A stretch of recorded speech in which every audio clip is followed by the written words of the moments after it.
नीना गुप्ता और संजय मिश्रा अपने psychological thriller suspense genre की इस लेगेसी को आगे बढ़ाते हुए वध 2 हम सबके सामने लेकर आ चुके हैं।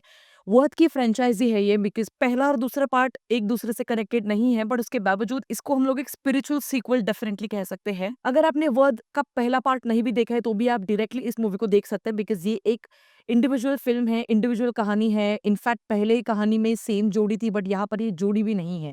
तो ये दोनों एक्चुअली अनजाने हैं। मैं बात कर रही हूँ संजय मिश्रा और नीना गुप्ता इनके बारे में। बट किस तरीके से फिर एक दूसरे के साथ इनका एक रिश्ता है, बहुत ही प्यारा रिश्ता है। एक ऐसी स्पेस है जिसको कुछ ज़्यादा तरीके से एक्सप्लोर नहीं किया जाता है बॉलीवुड में, हर बार हम सब लोग देखते आ रहे हैं। इसीलिए ये फ़िल्म बहुत ही अलग तरीके से आप सबके सामने आती है। एंड क्योंकि मुझे वध का पहला पार्ट बहुत ज़्यादा पसंद आया था, उसमें जिस तरीके से कहानी को हम सबके सामने दर्शाया जाता है, जिस तरीके से हम लोग सौरभ सचदेवा को इतना हेट करते हैं कि आज भी मुझे अभी भी याद है वो कुंडी खटकाने के बाद जिस तरीके से वो एक हाथ ऊपर करके खड़ा रहता है और फिर बात करता है संजय मिश्रा से। ये होता है एक पावरफुल विलन का रोल प्ले करने का नतीजा। आज भी सौरभ सचदेवा की अपनी एक लेगेसी है उस नेगेटिव शेड को प्ले करने की, जो इस फ़िल्म में मुझे थोड़ी बहुत कम लगी। आइए बात करते हैं इन डिटेल में कि वध 2 मुझे ये फ़िल्म कैसी लगी वो। सबसे पहले वध के और वध पार्ट 2 के दोनों के भी डायरेक्टर एक ही है, जसपाल सिंह संधू। तो आपको बहुत सारी जगह पे सिमिलर से ही वाइब्स आएँगे थ्रू आउट द फ़िल्म। और क्योंकि ये एक लव रंजन फ़िल्म है तो प्रोडक्शन वैल्यू, सेट डिज़ाइन, जिस तरीके से सिनेमैटोग्राफी, कलर ग्रेडिंग, ये सारी चीज़ें भी आपको बहुत ज़्यादा सिमिलर ज़रूर लगेगी। वो एक अच्छी बात के तौर पर हम सब लोग फ़ील करते हैं थ्रू आउट द फ़िल्म। सोचो कि एक ऐसा समय था बॉलीवुड में जहाँ पर विलेन जो है स्टोरी का वो बहुत ही ज़्यादा क्रूर है, ये दर्शाने के लिए उसको लंबे-चौड़े मोनोलॉग्स दिए जाते थे। नहीं तो ओवर द टॉप, ओवर एक्ज़ैजरेटेड की गई कुछ एक्टिंग सीक्वेंसेस दिए जाते थे। बट आज का समय थोड़ा अलग है। आज का जो विलेन है, वो क्यों विलेन है, वो क्यों इतना बड़ा राक्षस है कि आपको हेट आप उससे करने लग जाओगे। ये दिखाने के लिए डायरेक्टर, जो आज का डायरेक्टर है, वो मात्र 2 पपीज़ को उसके हाथ में थमा देता है और वो सीन लिटरली दिल को तोड़ देगा आपके, जब आप उस सीन को देखोगे बड़े पर्दे पर तब।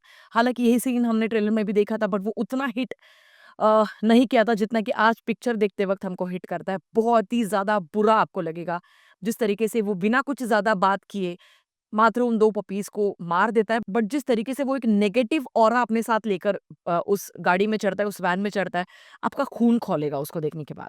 देखो, ट्रेलर से ही हमको पता चल चुका था कि इसमें राक्षस कौन है, जिसका वध होने वाला है, और वध करने वाले कौन है? नीना गुप्ता और संजय मिश्रा। बट क्यों, कैसे, कहाँ पर, कौन-सी परिस्थितियों में, कौन-सी स्थिति में ये वध होता है, यही देखने के लिए हम आखिर तक बैठे रहते हैं। एंड बिलीव मी, सबसे आखिर में जो एक ऐसा ट्विस्ट आता है जो एक्चुअली आप लोग प्रेडिक्ट नहीं कर पाओगे, वो सबसे बड़ा सरप्राइज़ मेरे लिए था। Because through out the picture बहुत सारी जगह पे ये प्रेडिक्टेबल हो जाती है। इनफैक्ट कई जगह आपको लगेगा कि यार मुझे यहाँ से निकाल लो, मुझे बाहर जाना है। आप आगे-आगे दौड़ रहे हो, पिक्चर आपके पीछे-पीछे दौड़ रही है, आपको पुकार रही है कि भाई रुक जा मेरे लिए ज़रा, रुक जा, मैं सेम ही तुझे बताने वाली थी।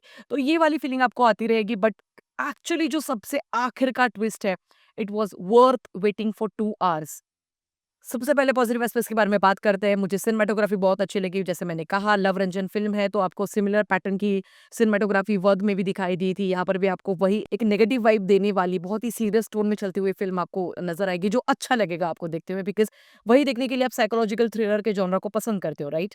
दूसरी अच्छी बात कि पिक्चर नो नॉनसेंस है, उसको पता है उसका प्लॉट क्या है, वो सीधा मुद्दे पे आ जाती है। कोई नॉनसेंस की लव स्टोरी नहीं, कोई गाना-वाना नहीं आ रहा, बीच में कुछ भी नहीं आ रहा भाई। सीधा पिक्चर शुरू होती है, मुद्दे से सीधा खत्म हो जाती है वो आखिरी सबसे बड़े ट्विस्ट पे। पूरी पिक्चर में सभी ने एक्चुअली बहुत अच्छा काम किया है, बट नीना गुप्ता, संजय मिश्रा और अमित सिंह, मुझे इन तीनों का काम भी बहुत ज़्यादा अच्छा लगा। कुमुद मिश्रा के कैरेक्टर के बारे में मेरे कुछ और विचार है जो मैं नेगेटिव चीज़ों में ज़रूर आप सबके सामने रखना चाहूँगी। अगला और आखिरी पॉजिटिव पॉइंट है इस फ़िल्म की राइटिंग। ये फ़िल्म की राइटिंग बहुत ज़्यादा सिंपल भी आपको लगेगी, बट थोड़ी बहुत ट्विस्टेड वाली भी लगेगी। मुझे अच्छी लगी इस पिक्चर की राइटिंग, जो आपको through out the picture entertain भी करती है और आप बिल्कुल भी आपका ध्यान इधर-उधर नहीं भटकाती है। अब बात करते हैं नेगेटिव एस्पेक्ट्स के बारे में। देखो, सबसे पहली नेगेटिव चीज़, ये पिक्चर कई जगह पे प्रेडिक्टेबल ज़रूर हो जाती है, जैसे मैंने पहले ही कहा। कई जगह पे आप ऑलरेडी 10 मिनट पहले ही बहुत सारी चीज़ें गेस कर लेते हो, पर वो बहुत धीमे-धीमे, हौले-हौले आपके सामने चलती ही चली रहती है। तो आपको थोड़ा बहुत पेशेंस आपका टेस्ट ज़रूर करेगी, बट इतना कुछ ज़्यादा आपको बॉदर नहीं करेगी, डोंट वरी। अगला नेगेटिव एस्पेक्ट है, इस पिक्चर में कास्टिज़्म को क्यों दिखाया गया है, I just don't get it. मतलब आजकल बॉलीवुड की तरफ से ना होम बाउंड ये फ़िल्म हो गई, उसके बाद धड़क 2, लाइन से ऐसी बहुत सारी पिक्चरें आ रही है जिसमें सिर्फ़ और सिर्फ़ कास्टिज़्म को दिखाया जा रहा है, for some reason I don't get it. So वो कास्टिज़्म का मुझे थोड़ा बहुत ऐसे लगा कि ज़बरदस्ती वो दिखाया गया है, आई डोंट नो, ये शायद मेरे थॉट्स हो सकते हैं, बट आपकी क्या राय है आप मुझे कमेंट सेक्शन में बता सकते हैं। अगला नेगेटिव पॉइंट है, अमित सिंह का जो इन्वेस्टिगेशन का पार्ट है वो बहुत ही लेज़ी इन्वेस्टिगेशन आपको फ़ील होगा। कुछ भी ज़्यादा चीज़ें वो एक्सप्लोर ही नहीं करना चाहता, कुछ ज़्यादा वो बात ही नहीं करना चाहता, उसके लिए कुछ एफर्ट्स ही नहीं लेना चाहता। सीधा स्टोरी जो है बहुत जंप करके फिर आगे दिखाई जाती है, तो वो कहीं न कहीं पे नहीं मुझे चीज़ें अच्छी लगी, जबकि पहले वाले पार्ट में एक्चुअली आपको इन्वेस्टिगेशन का पार्ट अच्छा लगेगा। और फिर आखिरी एक मुद्दा जो मैंने कास्टिज़्म के बारे में आप सबको बताया, इन्होंने एक ऐसा कॉप दिखाया है मतलब जो बहुत ही ज़्यादा मोरल्स को लेकर चलता है, घूस नहीं लेता किसी से, किसी की नहीं सुनता, अपने मोरल्स पे चलता रहता है। उसको गिफ्ट्स और तोहफ़े दिए गए नहीं पसंद है, ये सारी चीज़ें जो आदि योगी की किताब भी पढ़ता है, बट वो कास्टिज़्म में बिलीव करता है। Can you guys believe this? और वो ना 2 से 3 जगह पे शुरुआत में ही ऐसे पिरोया जाता है, तो वो थोड़ा-सा ऐसे वाली फीलिंग आपको आएगी। But anyway guys still I would say कि it was worth watching the film in a theatre. बाकी आपकी क्या राय है आप मुझे कमेंट सेक्शन में बता सकते हैं। मैं इस पिक्चर को देना चाहूँगी पौने 4 स्टार्स आउट ऑफ 5। तो आपकी क्या राय है आप मुझे कमेंट सेक्शन में ज़रूर बता सकते हैं। मिलेंगे अगले वीडियो में, तब तक के लिए ख्याल रखिएगा। Peace out.